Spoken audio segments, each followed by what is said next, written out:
Seriously, can we stop wearing the black and white Winter Classic jerseys? I know they look great. That's not the problem. The problem is they're cursed. Nothing good happens in them. Get them out of here. Now, I don't want to alarm anyone. Is your DeBrincat making too much noise all the time? I haven't really prepared for this.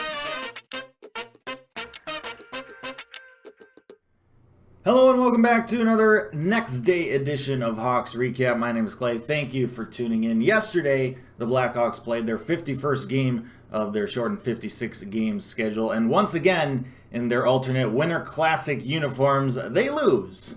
This time to the Florida Panthers by a final score of 5-4.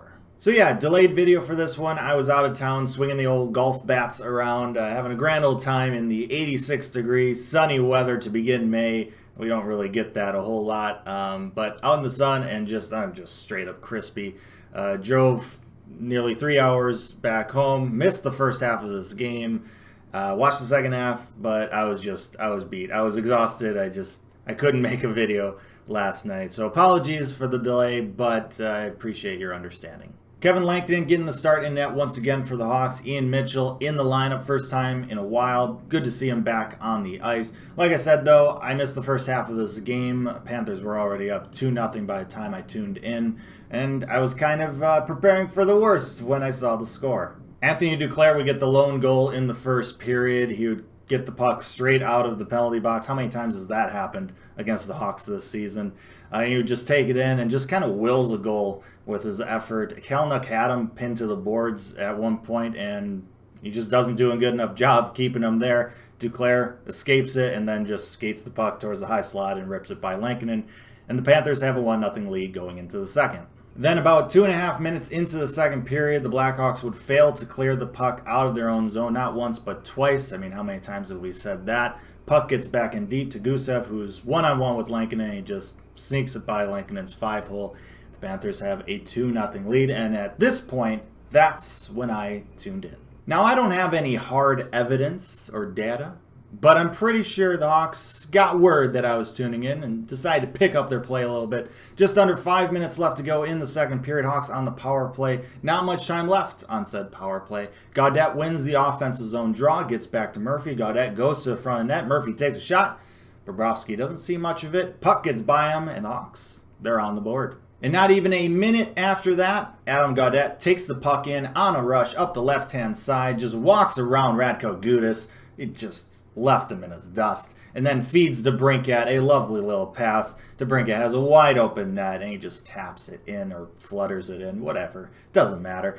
But what does matter is the Hawks have tied this game up. Unfortunately, this is where things went severely downhill. Dying seconds of the second period, Panthers break it out looking for one last rush. Blackhawks have numbers back. Nothing really should happen, but of course, something does. 2-on-1 odd man rush leads to Barkov putting it past a sprawling Lankinen, and here we are with another dreaded late period goal against. As I mentioned, Hawks had numbers back, so this should have never happened. A guy in the neutral zone, he's at a standstill. He's not a threat at all. So I'm not really sure what Duncan Keith is doing here. It looks like he's kind of just in no man's land. But here's the thing. Who am I whose competitive level of hockey is peaked at beer league? Who am I to say what a 3-time Stanley Cup winning, 2 times Norris Trophy winning, Conn Smythe winning, guy whose jersey I'm wearing, like, who am I to say what Duncan Keith should be doing in this situation?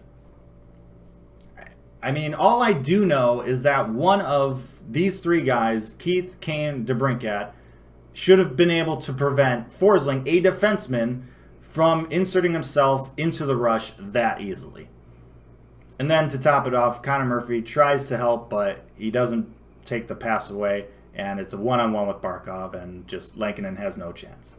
So instead of going into the third period with some momentum coming off of 2 straight goals to tie this game up, you give up a goal in the dying seconds of the second to just give the momentum straight to the Panthers again, and then to compound the error, the first minute of the third just wasn't even close to being any better. 28 seconds into the third period, the Panthers pick off the puck in the neutral zone, then start a rush the other way. I don't know what Zadorov is doing here. All I know is that he converts a 2-on-2 rush into a breakaway. Lankinen being aggressive. Duclair, nice shot fake, and then just kind of walks around Lankinen, tucks it in. Good play by Duclair, and he gets his second goal of the game. And just like that, Panthers are up 4-2. And if you didn't think it could get any worse, think again. Blackhawks, once again, failed to clear the puck. Patrick Kane tries to ring it around the boards. It gets picked off by Sam Bennett behind the goal. He passes it out in front to Tippett, who was wide open, all alone in the slot. Lankinen, no chance. Puts it in, and the Panthers, just in about a minute stretch of this game, 6 seconds left to go in the second, 1 minute into the third, they have scored 3 goals and are now up 5-2. Credit the Hawks, they didn't quit after that. About 7.5 minutes remaining in the game. Kirby Dach with a sick goal, just bats it out of the air, top corner past Bobrovsky, makes it a 2-goal game. Blackhawks went 2 for 4 on the power play. Power play has been struggling the latter half of this year, but tonight it was pretty good. I mean, they found ways to convert. It wasn't all roses, but they found ways, and that's really ultimately what you got to do, right? And then with about 18 seconds remaining in the game with the goalie pulled, Patrick Kane feeds Dominik Kubalik, who puts it in past Bobrovsky. Great play there, but too little too late. Hawks fall in this one 5-4. So pretty much same old for the Hawks tonight in terms of what did them in. Pretty much par for the course of what's been happening this season.